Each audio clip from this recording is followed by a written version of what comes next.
Lucie Charlebois annonce un investissement à Tressin-Rédempteur. La tournée RH de la FCQ s'arrête dans la région. Chronique écolo, nous parlons des tasses jetables.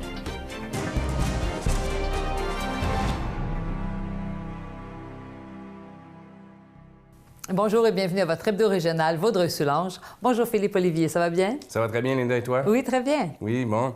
Alors, enchaînons immédiatement avec l'actualité. Un nouvel espace sera aménagé à Tressin-Rédempteur.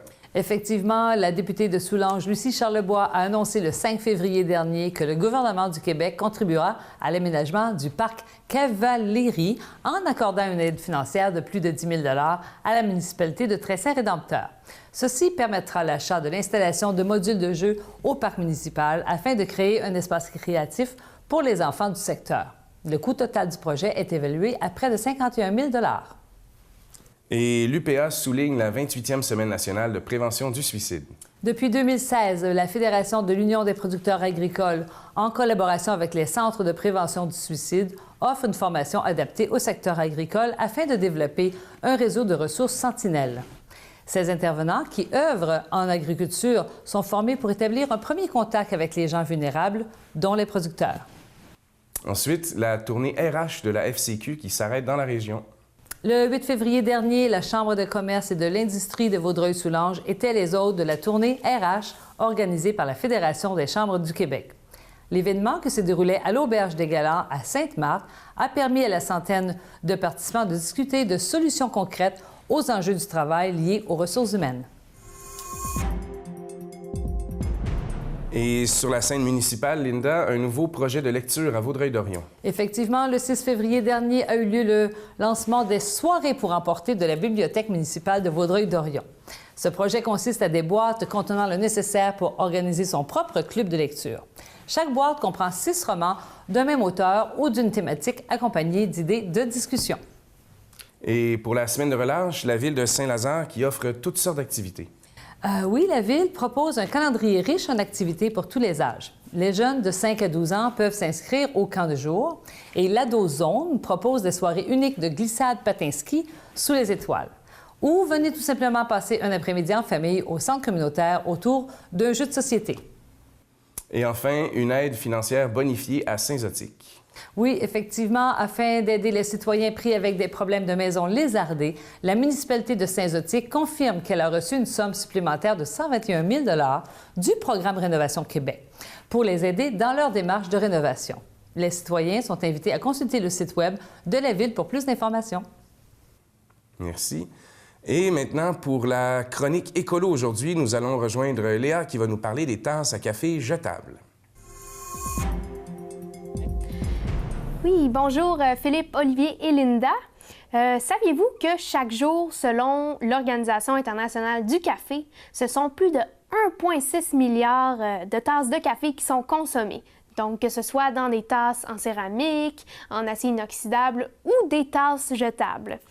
Et en tant qu'étudiante, mais aussi pour plusieurs d'entre vous à la maison, le café est une ressource plus qu'inestimable à tous les matins. Donc, depuis quelque temps, je me questionne un peu plus sur les impacts environnementaux de nos cafés. Et plus particulièrement, je me suis demandé quelle est la meilleure option de tasse entre celles en céramique, parmi les tasses de voyage, donc en acier inoxydable ou en plastique, et évidemment la tasse en carton qu'on va obtenir au service à l'auto, par exemple. Et puis, en faisant mes recherches, je suis tombée sur un rapport de Recy Québec qui a comparé les impacts environnementaux de ces 3 tasses-là tout au long de leur cycle de vie. Donc, de sa fabrication jusqu'à sa distribution, son utilisation et le moment où on va la jeter à la poubelle. Et pour résumer rapidement les résultats, la tasse avec le moins d'impacts environnementaux, c'est celle en céramique. À condition que, évidemment, de ne pas la briser, mais surtout à condition de la réutiliser au moins 200 fois. Donc, ça prend 200 cafés pour qu'elle ait un impact environnemental moindre que le gobelet en carton. Mais je vous dirais qu'habituellement, si on boit un café à tous les matins à la maison ou au travail, c'est un coût qui se rembourse très rapidement. Ensuite, au niveau des tasses de voyage, qui sont beaucoup plus pratiques pour ceux et celles qui vont chercher leur café sur la route, au service à l'auto, dans les restaurants, dans les chaînes rapides, elle gagne sur la plupart des plans par rapport à la tasse jetable, sauf sur un plan qui est celui de la consommation d'eau. Effectivement, ces tasses-là, c'est pas suggéré de les laver au lave-vaisselle, donc on va les laver à la main, mais il a été calculé qu'un lavage à la main va demander 3 litres d'eau contre 0,23 litres au lave-vaisselle. Donc, petit geste écolo pour votre tasse de voyage. La rincer à l'eau froide et utiliser un peu moins de savon va permettre de réduire son impact écologique. Aussi, très important pour les tasses de voyage, une tasse faite en polypropylène, donc ça c'est le plastique numéro 2, est à privilégier. Donc, au lieu de 2 à 300 utilisations pour rembourser son impact écologique, ça va seulement être 50 utilisations. Et bon, finalement, si vous buvez un seul café par année, un gobelet jetable, ce n'est pas la fin du monde, mais gardez en tête, premièrement, de la jeter à la poubelle et non pas au sol. Et aussi, sachez que les gobelets ne sont pas recyclables.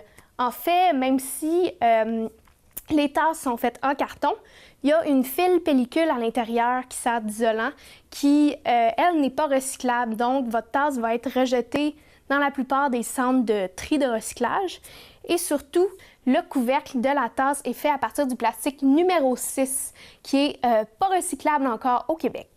Donc, c'est tout pour aujourd'hui et je vous invite à aller vous abonner à ma page Facebook Les Truites Écolo. Merci. Les nouvelles culturelles sont une présentation du Conseil des arts et de la culture de Vaudreuil-Soulanges. Le CACVS présente ses jeudis Nostalgie sur son site Web. Oui, en effet. Chaque jeudi, le Conseil des arts et de la culture de Vaudreuil-Soulanges, en collaboration avec le Centre d'archives de Vaudreuil-Soulanges, présentera une photo ancienne tirée de la collection du Centre d'archives, mettant en vedette un pan de l'histoire culturelle de la région. Pour voir ces trésors, il suffit de visiter le site Web ou de suivre la page Facebook. Et on recherche des artistes dans la région. Le groupe d'artistes Le Mouvement d'expression artistique libre est actuellement en pleine période d'inscription. Établi dans la région depuis plus de 30 ans, l'organisme culturel a pour mission de promouvoir les arts, la visibilité de ses membres et la découverte des talents artistiques d'ici.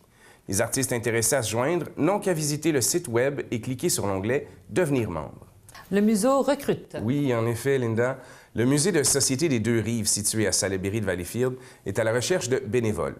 Celui-ci recrute des volontaires qui pourront accueillir et guider les visiteurs du musée, ainsi que participer à la conception d'ateliers d'animation. Des rencontres d'information se tiendront prochainement pour ceux qui désirent se familiariser avec le musée et son comité d'accueil. Savez-vous qu'il reste encore des croix de chemin dans la région? C'est effectivement très intéressant puisque l'archiviste Julie Bellefeuille animera une conférence le 15 mars prochain au Centre d'archives de Vaudreuil-Soulanges sur le sujet. Celle-ci parlera de leur origine, de leur rôle et de ce qu'elles deviennent aujourd'hui. L'entrée est gratuite pour les membres. Et de la grande visite près de chez nous. Oui, Linda, le 10 mars prochain, le Montréal Guitar Trio se donne en concert au Centre culturel Le Chenail à Hawkesbury. Vous pourrez voir sur scène les 3 guitaristes de renommée internationale, Marc Morin, Glenn Lévesque et Sébastien Dufour.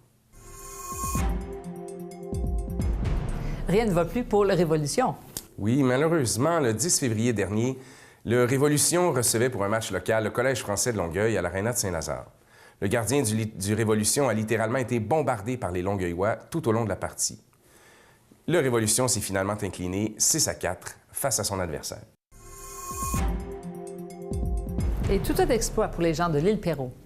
Oui, sur la scène communautaire, le 21 février prochain à 19 h, se tiendra une conférence à la bibliothèque de Pincourt portant sur le défi Go Fetch.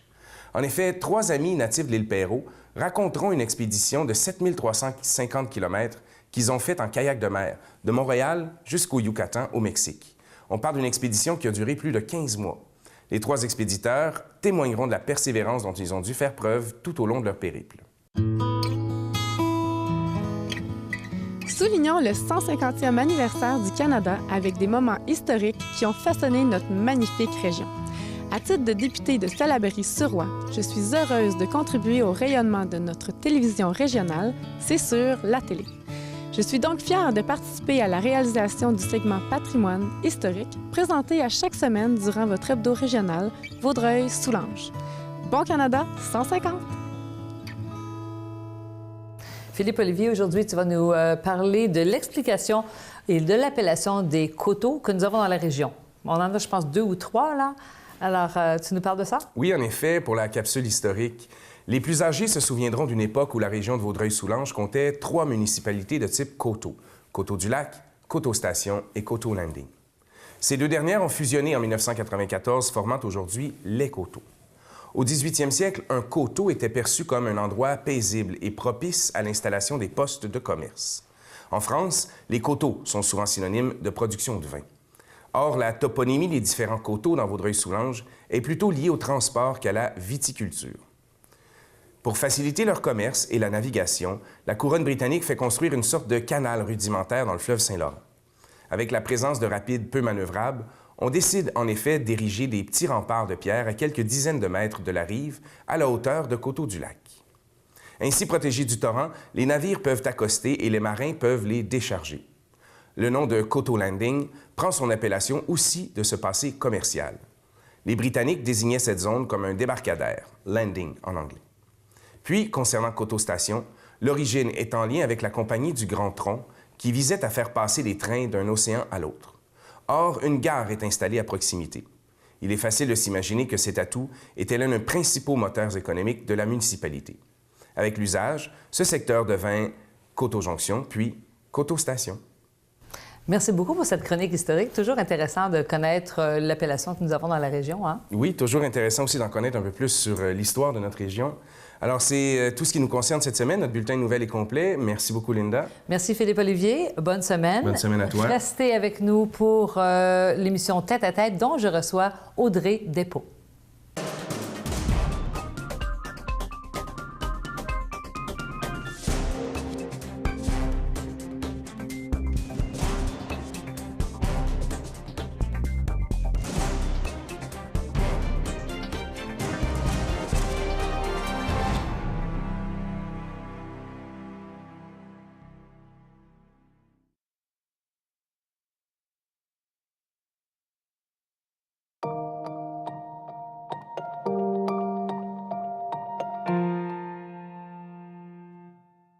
Bonjour et bienvenue à notre émission Tête à tête de la semaine. Et je reçois aujourd'hui une nouvelle dame de la région et une dame très active, Audrey Despaux. Bonjour Audrey et bienvenue à Tête à tête. Bonjour, merci. Alors Audrey, tu me disais un petit peu, on se parlait un petit peu en avance, que tu es dans la région, mais nouvellement arrivée dans la région. Ça, c'est intéressant de voir une jeune femme qui implante sa famille ici dans la région, mais qui s'implante aussi au niveau social dans la région très, très vite. Alors, tu es originaire de où? Puis tu es arrivée ici dans la région? Oui, mais en fait, je suis originaire à la base d'Actonville et puis ensuite, j'ai passé quelques années à Saint-Hyacinthe. Et finalement, j'ai passé quelques années à Montréal pour mes études.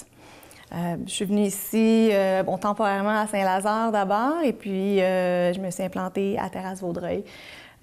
Par choix pour l'emplacement. Et le coup de foudre. Le coup de foudre, oui, évidemment. Les transports en commun, les gens, la verdure, la nature.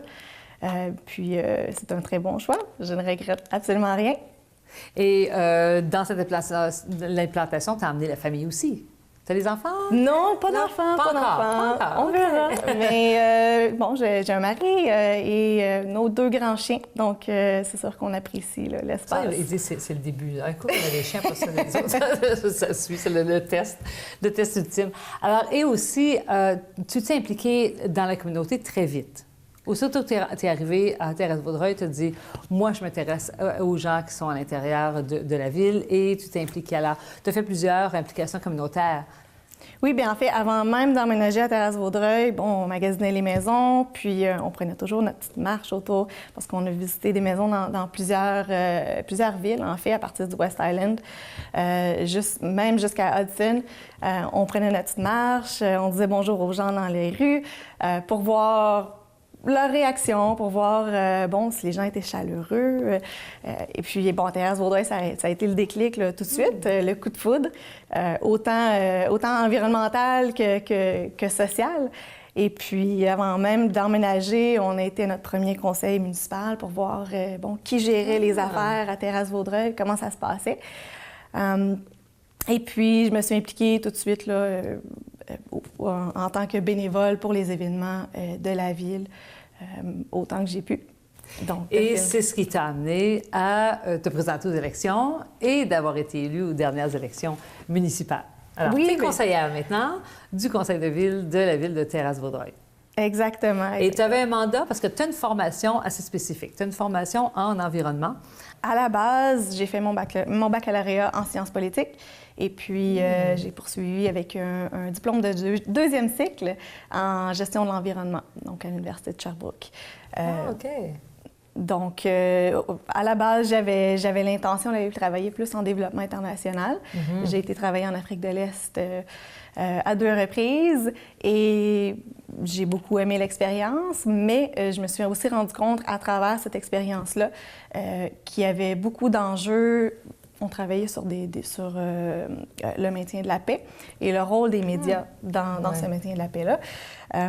Et puis, je me suis rendu compte au fil des entrevues avec autant des rebelles, les gens qui avaient été enlevés, les politiciens, les journalistes, qui avaient une grosse problématique au niveau du climat changeant, au niveau des terres agricoles et de l'insécurité alimentaire liée à tout ça.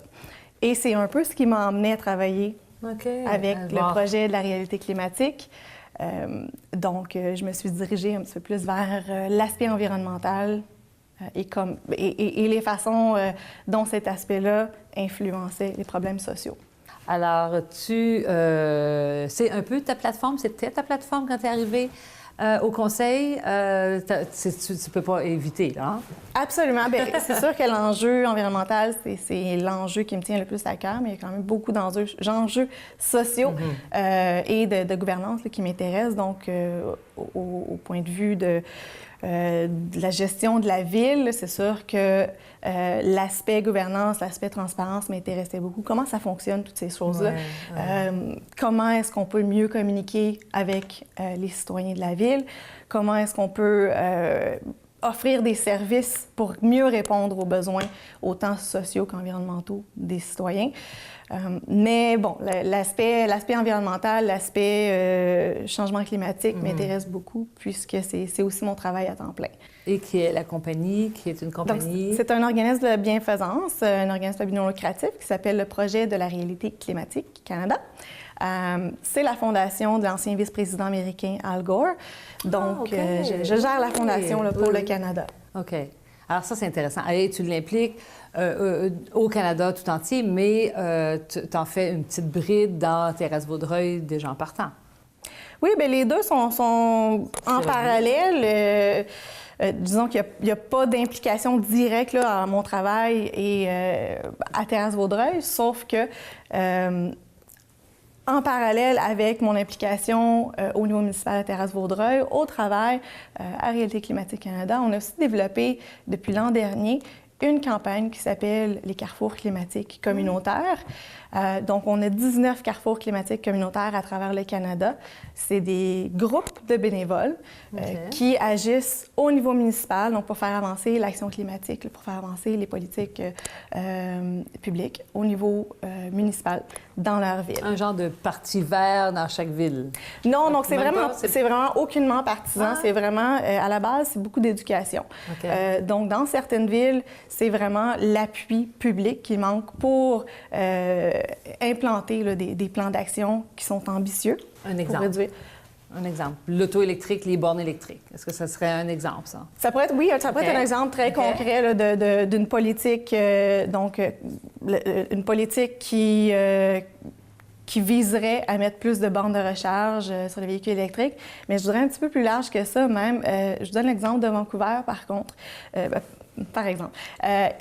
À Vancouver, il y avait, c'est encore le cas, il y avait un enjeu au niveau de l'appui public pour les politiques au changement climatique. Donc, il y avait certains groupes du public, certains groupes démographiques, donc les personnes qui sont dans le milieu des affaires, il y avait certains groupes culturels qui sont un peu moins en faveur ou qui sont un peu moins sensibilisés, aux enjeux climatiques. Donc là, les bénévoles sont venus en renfort à la ville de Vancouver pour éduquer les gens, pour s'assurer justement qu'il y ait de la réceptivité à ces nouvelles politiques-là qui peuvent évidemment chambouler un peu nos façons de faire, nos habitudes de vie, mauvaises habitudes de vie qu'on aime. Exactement. Donc, c'est pas donné qu'une population va être nécessairement réceptive à une nouvelle piste cyclable, à moins de stationnement. Sauf que si la population est bien sensibilisée aux enjeux climatiques, il y a plus de chances, évidemment. Alors, c'est votre rôle. C'est vraiment un rôle d'éducation. D'éducation et de relier les gens à cette cause-là et d'en faire comprendre ceux qui ne comprennent pas ou qui veulent avoir plus d'explications parce que c'est pas évident. Là, tu peux pas te diviser à travers le Canada en petits morceaux. Fait que tu fais tes bénévoles et tu gères tes bénévoles à distance? Tu te promènes beaucoup? Non, on ne se promène pas beaucoup. En fait, on est une petite équipe basée à Montréal, mais on a des gens qui sont attitrés à certaines régions. Donc, on a 4 coordonnateurs régionaux qui ont chacun au moins une province sous leur aile, si on veut, et qui aident à gérer les bénévoles de cette province-là. Au total, on a environ 1000 bénévoles à travers le Canada, dont plus de 200 là, sont activement impliqués dans cette initiative-là. Alors, nous, on est chanceux dans la région d'avoir toi, qui est le cœur de ça, ici à Terrasse-Vaudreuil, pour au moins implanter une graine de ce projet-là.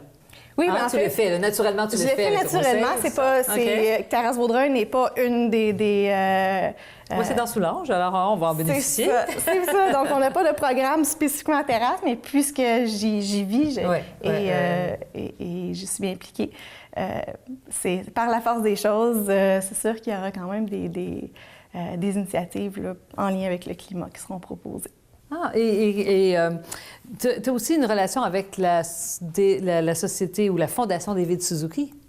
Bien, en fait, on partage des bureaux à Montréal. OK, c'est là. Donc, en partageant des bureaux, c'est sûr qu'on travaille souvent ensemble, que ce soit pour des événements spécifiques, des campagnes, ou tout simplement pour aller chercher de l'expertise, que ce soit en communication ou en finance. Donc, on s'entraide beaucoup. C'est ça. On s'entraide beaucoup. J'ai été bénévole à plusieurs reprises, évidemment, pour la Fondation David Suzuki en tant qu'ambassadrice. Et puis... c'est intéressant. En fait, tu as rencontré David Suzuki? Oui. Tu as rencontré Al Gore? Oui. Ah, chouette. C'est ça qui est le fun, ça. Et quels sont les projets que tu aurais, qui sont sur la table présentement? Quels sont les projets là, qui s'en viennent ou des choses qui sont pour toi, soit avec la Ville ou avec les projets de Réalité climatique Canada? Bien, avec la Ville, il y a un projet potentiel d'agriculture urbaine qui a été proposé, qui est en train de prendre forme tranquillement. Donc, il y a plusieurs citoyens qui se sont rassemblés juste la semaine dernière pour discuter de quelle forme ça pourrait prendre. Donc, on parle en ce moment là, peut-être d'un jardin communautaire, peut-être d'un jardin en libre-service. Ça pourra prendre différentes formes. C'est vraiment le comité citoyen qui va décider exactement ce que ce sera. Et puis, je suis... C'est un gros projet, ça. C'est un gros projet de long terme aussi. C'est un projet de long terme parce que c'est une graine qu'on sème, mais c'est parce que tout ça va en exponentiel sur les possibilités. Oui, absolument, mais ça peut être aussi petit, qu'une petite plate-bande ou un baril où on fait pousser quelques tomates, ou ça peut être très gros. Évidemment, Terrasse-Vaudreuil, c'est tout petit. On est moins de 2000 habitants, donc on verra exactement la forme que ça va prendre, mais c'est très, très excitant. Et où ça peut aller, justement, ça, un projet urbain comme ça? Ça peut aller jusqu'où? Si on regarde ça là, dans un futur rapproché, on parle le projet, vous faites des discussions, mais ça va jusqu'où? Comment on retient après ça le cheval quand il part, là? Hein? Comment tu le vois dans ta tête au niveau d'environnementaliste et... Je pourrais y répondre de plusieurs façons. Jusqu'où ça va? Ça peut... Évidemment, l'élément le plus important là-dedans, c'est d'avoir des citoyens qui sont très bien organisés et qui sont très bien épaulés. Qui reçoivent l'appui nécessaire et la formation nécessaire. Et en ce moment, on a l'incroyable chance d'avoir la SHAPE, la Société d'horticulture des villes de Libéraux, qui épaule ce projet-là. Pour son démarrage, du moins.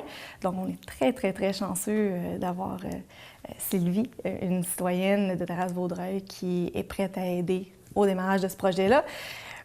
Jusqu'où ça peut aller, je pense que ça peut avoir un effet domino très important et je pense que justement, on n'est pas le premier domino dans ce jeu-là. Il y a plusieurs villes de la région qui se sont lancées tête première dans ces projets-là bien avant nous. Il y a Vaudreuil-Dorion, il y a Valleyfield, il y a plusieurs villes. Hudson, oui, absolument. Oui, Betrave, quelque chose comme ça. Là, oui, Heartbeat. Oui, c'est ça. Donc, il y a plusieurs villes de la région qui se sont lancées dans ce genre de projet-là déjà. Puis je pense que ça a inspiré beaucoup là, les autres citoyens autour qui veulent bénéficier de ce type de projet-là dans leur propre ville aussi. Donc, je pense qu'en ajoutant Terrasse-Vaudreuil à ce groupe de villes-là qui se sont lancées, ça ne peut qu'inspirer d'autres communautés. C'est super, super, super intéressant parce que même ensemble, dans la région, ils peuvent travailler ensemble, s'asseoir, dire comment, et faire des échanges, comment vous, ça fonctionne, nous, ça fonctionne comme ça, puis nous, c'est difficile. Absolument. Puis il y a déjà beaucoup, beaucoup de leçons apprises qui vont venir aider le projet Terrasse-Vaudreuil, s'il voit le jour, au courant des prochaines semaines ou des prochains mois. Et c'est des projets qui sont multigénérationnels aussi, hein? On amène les grands-parents autant que les petits, puis... Oui, absolument. Puis c'est ce qui est intéressant à Terrasse-Vaudreuil, c'est qu'on a beaucoup de résidents qui sont là depuis très longtemps, qui sont nés à Terrasse-Vaudreuil, mais on commence à avoir de plus en plus de résidents, un peu comme moi-même, qui sont des nouveaux arrivants, si on veut, et des jeunes familles qui s'installent. Donc, comment est-ce qu'on fait pour faire vivre cette culture de Terrasse-Vaudreuil, si je peux l'appeler comme ça, parce qu'il y a quand même une espèce de petite culture de communauté qui s'installe. Donc, comment est-ce qu'on fait pour partager ces connaissances-là? Bien, ça peut passer par le jardinage et un plant de tomates. Et je pense que c'est connu, je pense, depuis des générations aussi, ce projet-là. Alors, moi, je vais faire une conclusion avec toi. Alors, tu te projettes ou une projection personnelle dans 5 ans. Tu te vois où dans 5 ans, Audrey Despaux? Avec tous ces projets-là, en tant que conseillère aussi, avec toute l'expérience que tu auras eue en conseil municipal? C'est une très, très bonne question. J'aurais pas su quoi y répondre à 16 ans et je ne sais pas encore quoi y répondre à 30 ans. Je pense que dans la vie, on choisit jamais vraiment ce qu'on veut faire quand on va être grand. Puis moi, je vais avec la vague. Je suis mon cœur là où il m'emmène. Et je continue à m'instruire et à apprendre de nouvelles choses, puis on verra où ça mène. Mais tu es bien partie. Puis surtout pour la société autour de toi, on est chanceux de t'avoir dans notre région. Je te remercie beaucoup, d'être avec nous. Et vous pourrez rencontrer Audrey, vous pouvez l'appeler pour le conseil de ville aussi, poser des questions. Je vous remercie beaucoup de nous avoir suivis. On se revoit la semaine prochaine pour un autre tête-à-tête. Merci. Merci beaucoup. Ça, c'est bien.